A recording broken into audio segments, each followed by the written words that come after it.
Oletteko miettineet, miten teidän koulussanne tai päiväkodissanne voisi arkeen sopivilla teoilla vähentää ympäristökuormitusta ja samalla vahvistaa lasten ja nuorten kestävän tulevaisuuden taitoja? Vihreä lippu on kansainvälinen kestävän kehityksen ohjelma ja ympäristösertifikaatti, joka sopii kaikille kasvatusyhteisöille varhaiskasvatuksesta toiselle asteelle. Ohjelmassa lapset ja nuoret ovat aktiivisia toimijoita.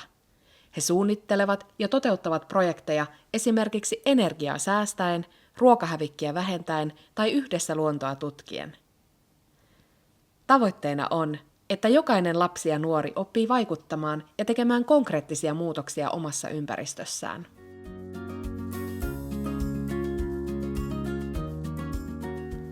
Toiminnan ytimessä on ympäristöraati, jossa lapset ja nuoret yhdessä aikuisten kanssa valitsevat projektin teeman ja suunnittelevat siihen liittyvät konkreettiset teot.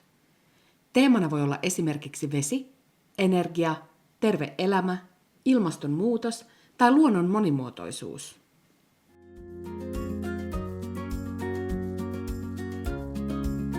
Ohjelma tarjoaa valmiit materiaalit ja helppokäyttöiset työkalut, jotka ohjaavat projektin alusta loppuun.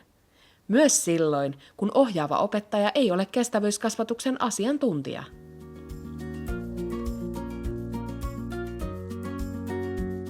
Vihreä lippu tekee kestävän kehityksen opettamisesta selkeää, innostavaa ja yhteisöllistä työtä. Lapset ja nuoret oppivat yhteistyötä, vastuullisuutta ja ongelmanratkaisua. Ja samalla koko koulu tai päiväkoti vähentää ympäristökuormitustaan käytännön tekojen kautta.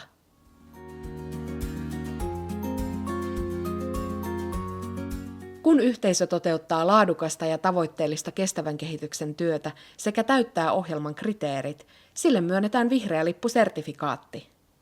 Sertifikaatti on näkyvä tunnustus pitkäjänteisestä ja vaikuttavasta toiminnasta.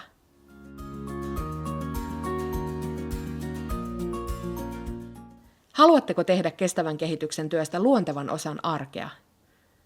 Vihreä lippu tarjoaa siihen selkeän toimintamallin, tuen ja valmiit materiaalit. Yhdessä voimme vaikuttaa koko yhteisön toimintakulttuuriin askel kerrallaan.